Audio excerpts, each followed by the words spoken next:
할렐루야. 아멘. 오늘 말씀은 신명기 8장 1절에서 3절 말씀입니다. 주제는 낮추시고 시험하시다 라는 주제로 여러분과 함께 은혜를 나누겠습니다.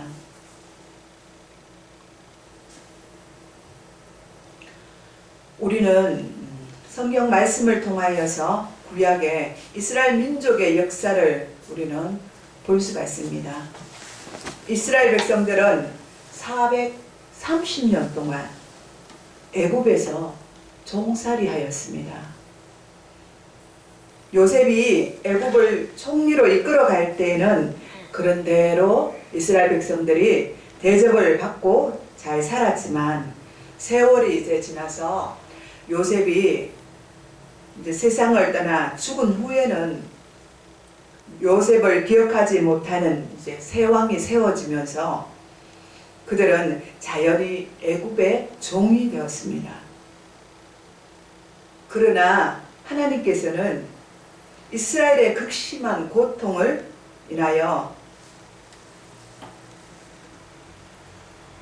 하나님께 부르짖는 이스라엘의 신음소리를 들으시고 모세를 그들에게 준비하시고 보내어 주셨습니다. 하나님께서는 모세를 이스라엘의 민족의 지도자로 세우시고 이스라엘을 약속하신 대로 적과 꿀이 흐르는 가나안 땅으로 인도하여 주셨습니다. 그런데 그들은 곧바로 가나안 땅으로 인도하지 않으시고 40년 동안이나 그 긴 세월을 광야길을 걷게 하신 후에 요단강을 건너가 가나안 땅으로 들어가게 하셨습니다. 이러한 모습은 우리가 예수를 믿고 구원받은 성도의 삶과 아주 비슷합니다. 우리가 예수를 믿기 전에는 애굽에서 종살이 하였던 이스라엘 백성들처럼 이 세상에서 원수 마귀짓하며 종으로 살았으나 어느 날 가운데 가까이 있는 사람들로부터 우리는 전도를 받아서 구원을 받게 되었습니다. 그 결과 이스라엘이 요단강을 건너가 가나안 축복 땅에 들어간 것처럼 우리는 마귀의 종로를 타면서 살았으나 어느 날 전도를 받아 예수를 믿고 구원을 받았습니다.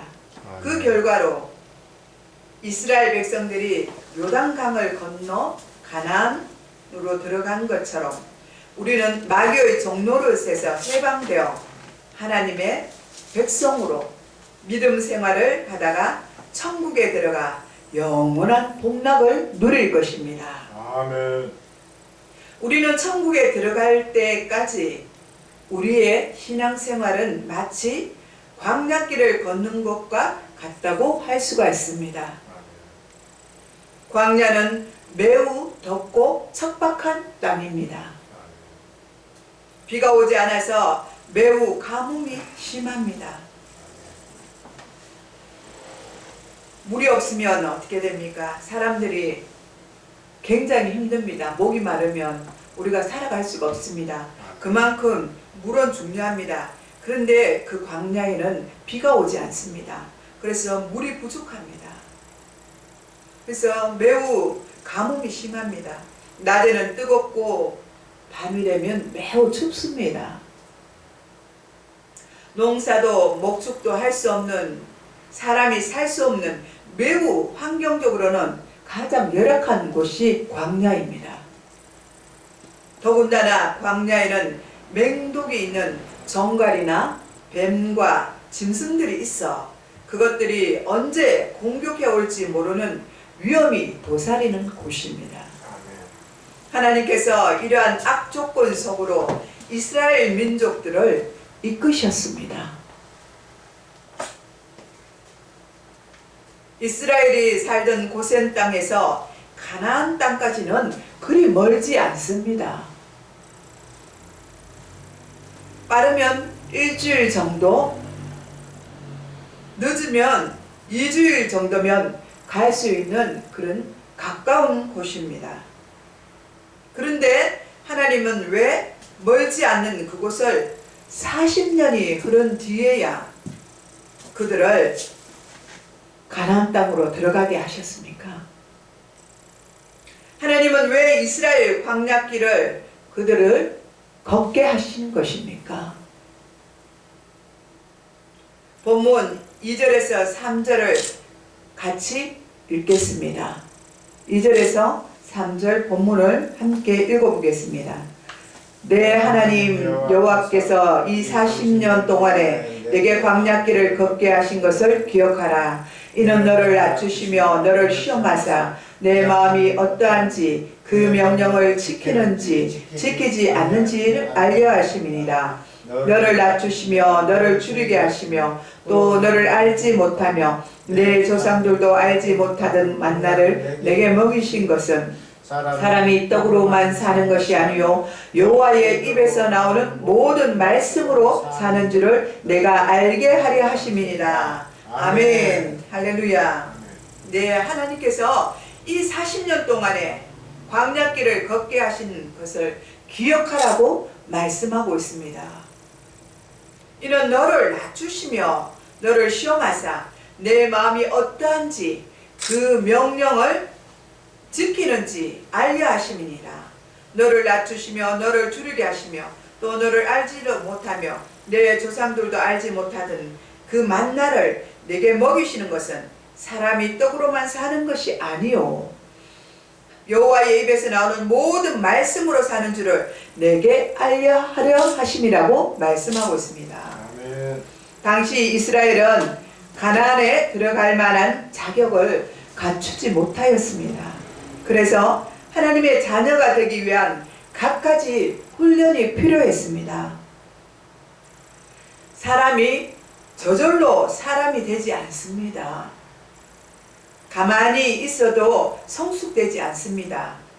여러 가지 교육과 훈련을 통하여서 하나님의 자녀로 만들어지는 것입니다. 하나님의 사람으로 적합하게 훈련받는 장소가 바로 광야인 것입니다. 이스라엘은 믿음이 부족하였고 신앙의 정신 상태가 건강하지 못하였습니다. 민수기 13장 31절에서 33절에 말씀하고 있습니다. 그와 함께 올라갔던 사람들은 이르되 우리는 능히 올라가서 그 백성을 치지 못하리라. 그들은 우리보다 강하니라 하고 이스라엘 자손 앞에서 그 정탐한 땅을 악평하여 이르되 우리가 두루 다니며 정탐한 땅은 그 거주민을 삼키는 땅이요 거기서 본 모든 백성은 신장이 장대한 자들이며 거기서 넷비림 후손인 아낙 자손들에게 거인들을 보았노니 우리는 스스로 보기에도 메뚜기 같으니 그들이 보기에도 그와 같았을 것이니라. 이렇게 말하는 것입니다. 이스라엘은 자신들의 힘으로는 하나도 이룬 곳이 없습니다. 애국 군대를 맞서 출애굽한 것도 그들의 힘으로 한 것이 아닙니다. 가나안 정복도 그들의 힘으로 싸운 것이 아닙니다. 이러한 상황 속에서 가나안이 아무리 강할지라도 믿음 없는 말을 하는 모습이 참으로 안타까운 모습입니다. 오늘 우리에게도 이와 같은 모습은 없는지 우리가 되돌아보아야 될 줄 믿습니다. 이 환경이 어렵다고 해서 이 세상이 힘들고 지친다고 해서 우리가 믿음 없는 말을 해서는 안 된다는 것입니다. 아멘. 이제까지 하나님이 우리를 어떻게 업으시고 안으시고 감싸시고 이렇게 광야길을 달려오신지를 우리는 항상 기억해야 될 줄 믿습니다. 아멘. 더군다나 이스라엘 백성들은 한 지휘관을 세워서 애굽으로 다시 돌아가자고 말하고 있습니다. 그 애굽 땅이 얼마나 종살이 살면서 힘든 땅이었습니까? 그런데 하나님께서 이제 이들을 구원해서 하나님의 땅으로 가나안 땅으로 인도하려고 하시는데 그들은 뭐라고 말합니까? 돌아가자고 하는 것입니다. 얼마나 어리석고 바보 같은 짓입니까? 다시 그 종살이를 하자는 것입니다. 오늘 우리도 이렇게 세상이 험악하고 힘들고 어려운데 우리도 다시 예수 믿지 말고 그냥 믿기 전으로 돌아가자, 이렇게 말하는 사람도 있을 것입니다. 나는 이제 더 이상 예수를 못 믿겠다. 이렇게 예수 믿는 사람들이 욕을 얻어먹고 교회가 타락하고 이렇게 힘들게 하는데 내가 어떻게 배기겠나, 이렇게 말하는 분들도 있을 줄 믿습니다. 그러나 여러분 기억하시기 바랍니다. 하나님이 우리를 어떻게 얻고 우리를 어떻게 안고 이곳까지 오셨는지를 기억하시기 바랍니다. 아멘. 우상 속에서 살아가던 우리를 하나님의 자녀로 택하시고 하나님의 백성으로 불러주셔서 하나님의 몸된 교회로 불러주시고 이 다음에는 천국으로 우리를 인도하실 텐데 우리는 이것을 잊어버리지 마시기 바랍니다. 아멘. 잠시 어렵고 힘들다고 하나님을 버리고 떠나시면 안 된다는 것입니다. 아멘. 이랬던 이스라엘 백성들은 한 지휘관을 세워서 애국으로 돌아가자고 말하고 있는 것입니다. 하나님이 이런 이스라엘을 보시고 얼마나 마음이 아프시겠습니까? 이런 우리의 모습을 보시고 우리의 믿음 없는 것을 보시고 얼마나 마음이 아프시겠습니까? 이들에게 하나님의 백성이라는 하나님의 자녀라는 생각이 하나도 없는 것입니다. 이들에게는 하나님께서 애굽에게 10가지 재앙을 내리면서도 이스라엘을 구별하여 주셨고 홍해를 건너가게 하실 때도 이스라엘을 구별하여서 그 홍해길을 열어주시고 그 바닷길로 건너가게 하는 기적이 일어났습니다. 그런데도 이 기적을 베풀어 주셨는데도 이들은 하나님이 베푸는 것은 다 잊어버린 것입니다. 이들은 기억상실병에 걸린 것입니다. 이들은 금방금방 잊어버리는 것입니다. 우리도 금방금방 잊어버리지 않습니까? 설교를 들어도 예배 시간이 끝나고 나가면 잊어버립니다. 이와 같이 이스라엘 백성들도 하나님이 늘 동행하시고 함께하시고 말씀해 주시는데도 늘 잊어버리는 것입니다. 이들은 항상 패배의식에 사로잡혀 부정적인 생각으로 가득 차 있습니다. 꿈과 비전이 없는, 한마디로 노예 근성에 사로잡혀 있었습니다. 이러한 사람들이 어찌 하나님이 준비하신 가나안 땅에 들어갈 수가 있겠습니까?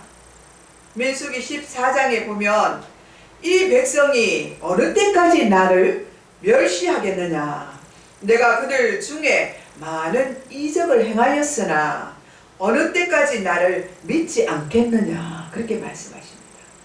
이적을 행하시고 기적을 행하신 하나님이십니다. 그렇게 수많은 이적과 기적을 본 이스라엘 백성들입니다. 그런데도 그들은 믿음이 없습니다. 여전히 믿음이 없어서 하나님을 믿지 못하고 하나님을 따르지 못하였다는 것입니다. 내 영광과 내 애국과 야곱에서 행한 이적을 보고서도 이같이 10번이나 나를 시험하고 내 목소리를 청종하지 아니한 그 사람들은 내가 그들의 조상들에게 맹세한 땅을 결단코 보지 못할 것이요, 이렇게 말씀하고 있습니다. 또 나를 멸시한 사람들은 한 사람도 그것을 보지 못하리라. 그러나 내 종 갈렙은 그 마음이 그들과 달라서 나를 온전히 따랐은즉 그가 갔던 땅으로 그를 인도하여 드리리니 그의 자손이 그 땅을 차지하리라. 아말렉과 가나안인이 골짜기에 거주하나니 너희는 내일 돌이켜 홍해길을 따라 광야로 들어갈지니, 이렇게 말씀하고 있습니다. 민수기 14장 22절에서 25절에 말씀하고 있습니다. 이때부터 이스라엘 백성들은 40년 동안 광야 생활을 하게 됩니다. 이들이 보낸 광야길은 너무나도 고달프고 힘겨운 시간입니다. 이 광야길이 오늘 우리의 삶입니다. 우리가 얼마나 힘들고 지치고 어려운 상황 속을 걷고 있지 않습니까? 이것이 광야인 것입니다. 이들은 직접적으로 그 땅을 광야길을 밟으면서 그들은 그 고달픈 삶을 어깨에 메고 살았지만 오늘 우리 역시도 힘겨운 우리의 삶이 우리 어깨에 우리를 짓누르고 있습니다. 이것이 바로 광야길인 것입니다. 그러나 이 기간은 가나안에 들어갈 수 있는 자격을 갖추는 그런 훈련에 유익한 시간이었다는 사실입니다. 운동선수가 국가대표 선수가 되려면 얼마나 많은 혹독한 훈련을 받아야 하지 않습니까? 또 직장생활 하는 사람들은 직장생활의 높은 직위에 오르기까지 얼마나 많은 시간과 인내력이 있어야 하는 것처럼 가나안 땅에 들어가려면 하나님의 사람으로 거듭나기 위하여 유익한 훈련을 쌓아야 하는 그 기간입니다. 훈련이 몸에 배어야 모든 것들이 쉬워지고 몸이 날아갈 듯이 느껴집니다. 아무리 힘든 훈련이라도 그것이 몸에 체질화되게 되면 그것이 아무것도 아니라는 것입니다. 예수 믿고 구원받은 자들도 마찬가지입니다. 믿음으로 구원을 받아 하나님의 자녀가 되기는 하였지만 아직도 이전 것을 버리지 못하고 유혹을 따라 구습을 행하는 옛사람의 성품이 그대로 남아있어 변화되지 못해 새 사람이 되지 못했기 때문입니다. 하나님은 우리가 무엇이 필요한지를 잘 아시는 분이십니다. 그러기에 우리에게 맞는 훈련을 허락하시고 광야 인생길을 허락하신 것입니다. 하나님께서 이스라엘에게 광야길을 허락하신 것은 첫째로 그들을 낮추기 위해서입니다. 하나님이 가장 미워하는 죄가 어떤 것이 있습니까? 바로 교만한 죄입니다. 그러나 하나님은 죄를 미워하시나 아무리 죄가 많을지라도 겸허하게 자신을 낮추고 회개하는 심령을 불쌍히 여기시고 용서해 주십니다. 누가복음 25장에 예수님께서 내가 너희에게 이르노니 이와 같이 죄인 한 사람이 회개하면 의인 99으로 말미암아 기뻐하는 것보다 더 하리라고 말씀하십니다. 하나님은 그를 불쌍히 여기시고 그들의 죄를 다 사하여 주십니다. 하나님은 교만한 자를 싫어하십니다. 하나님은 교만한 자를 미워하십니다. 교만한 자는 하나님을 두려워하지 않습니다. 하나님이 없어도 살아갈 것처럼 큰 소리칩니다. 그러나 결국 그들은 사망의 길로 가는 것입니다. 그들을 이끄는 것은 교만입니다. 교만은 패망의 선봉입니다. 교만한 사람은 감사가 없습니다. 하나님은 은혜를 알지 못하기 때문입니다. 이러한 사람은 잘 되면 반드시 자기가 다 한 줄 알고 실패하면 그리고 고통이 오면 남을 원망하고 불평하기 바쁩니다. 이러한 사람은 결코 하나님께서 준비하신 가나안 땅에 들어갈 수가 없습니다. 그러므로 하나님은 교만한 이스라엘과 현재 우리를 낮추시기 위하여 그들과 우리를 하나님의 겸손한 백성으로 만들기 위하여 광야길을 허락하신 것입니다.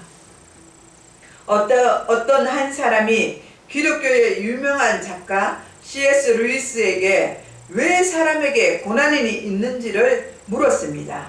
그러자 그는 이렇게 말하였습니다. 그렇지 않아도 이렇게 타락한 인간에게 고난마저 없다면 얼마나 교만하겠습니까? 이렇게 말합니다. 하나님은 우리의 교만을 꺾으시고 겸손한 사람이 되도록 우리에게 시련을 허락하신 것입니다. 두 번째, 왜 하나님이 광야길을 주셨습니까? 왜 주셨냐 하면 이스라엘이 하나님의 명령을 지키는지 안 지키는지 보시려고 하시는 것입니다. 오늘 우리에게 주신 사명을, 우리에게 주신 꿈과 비전을 하나님께 우리가 드리는지 안 드리는지, 이것을 지켜서 행하는 것인지 안 지키는지 하나님은 시험하고 계시는 것입니다. 우리를 지켜보고 계시는 것입니다. 우리는 우리 하나님이 그들을 광야길로 이끄신 것은 하나님의 말씀을 철저히 믿고 말씀대로 순종하는 사람들로 만들기 위한 것입니다. 따라서 우리는 하나님의 말씀을 사랑하고 순종하는 사람이 되도록 우리는 노력해야 합니다. 많은 세상의 사람들은 떡을 쫓아서 떡을 먹기 위해서 살아갑니다. 그러나 떡보다 더 귀중하고 중요한 것은 하나님께서 주신 생명의 말씀입니다. 아멘. 하나님 말씀이 없으면 아무것도 우리는 행복할 수가 없습니다. 반대로 하나님을 사랑하고 하나님의 말씀대로 순종하면 놀라운 축복이 우리에게 임하는 것입니다. 아멘. 우리는 떡을 걱정할 필요가 없습니다. 이 모든 것을 깨닫게 하기 위하여 광야길을 하나님께서 허락하신 것입니다. 아멘. 본문 3절을 다시 보겠습니다. 본문 3절 함께 읽겠습니다. 시작.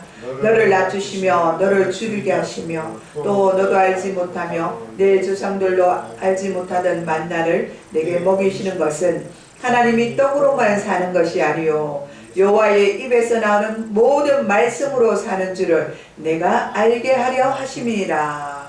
네, 이렇게 말씀하고 있습니다. 이 말씀대로 하나님께서 이스라엘이 광야에 있을 때 만나와 메추라기를 먹이셨습니다.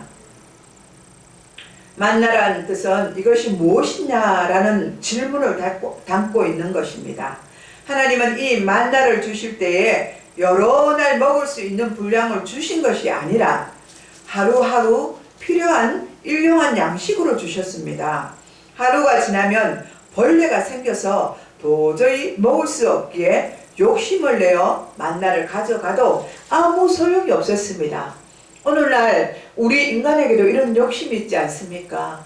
무엇이든지 많이 가지기를 원합니다. 먹을 것도 그렇고 입을 것도 그렇고 돈도 그렇고 더 많이 풍족히 쌓아놓기를 원하는 것이 인간의 습성입니다.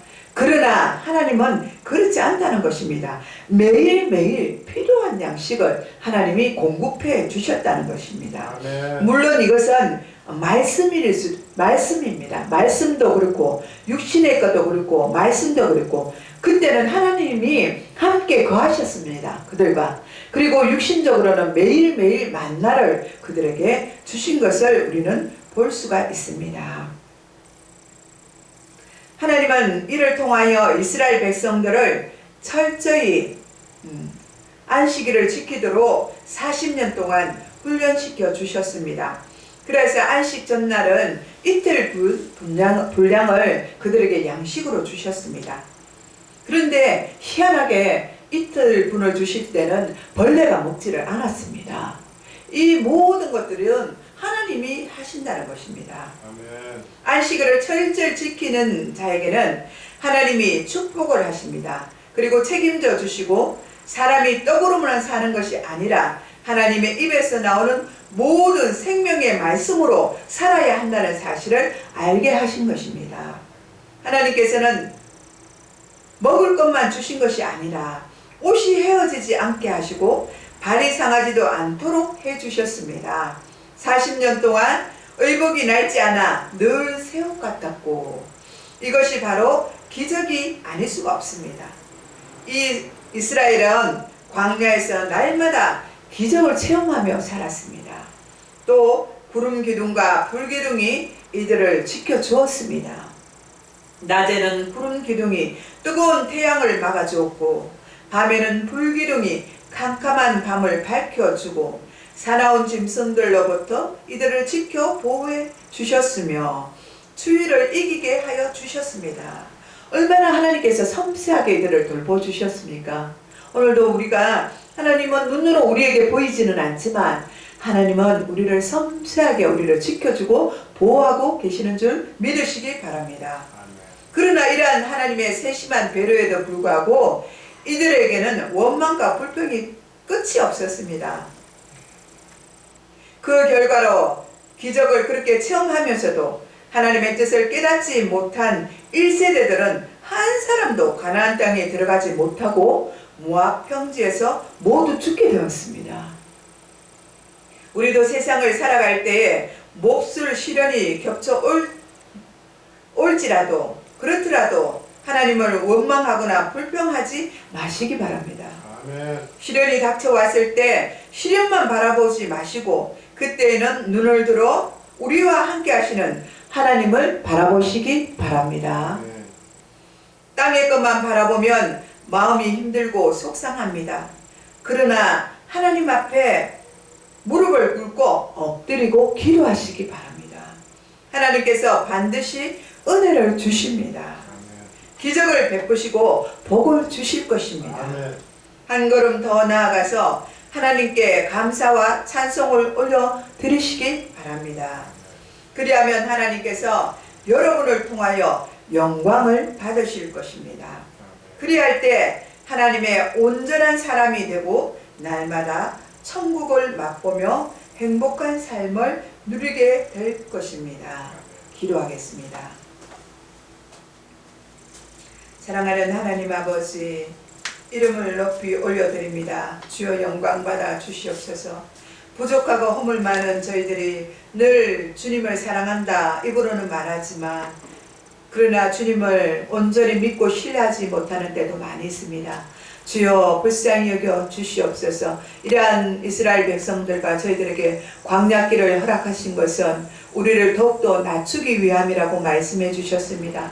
더욱더 훈련을 받아서 하나님이 기뻐하는 하나님이 기다리는 그 천국으로 우리를 인도하기 위함이라고 말씀해 주셨습니다. 하나님이 주신 이 훈련들을 잘 받아서 하나님께 영광을 올려드릴 수 있도록 저희들을 축복하여 주시옵소서. 오늘도 하나님 이 복된 날에 주님의 전에 나와서 머리 숙여 기도하고 예배하는 저들의 모습에 하나님이 함께 하시며 축복하여 주시옵소서. 감사를 드리옵고 우리를 구원하신 예수님의 이름으로 기도드리옵나이다. 아멘.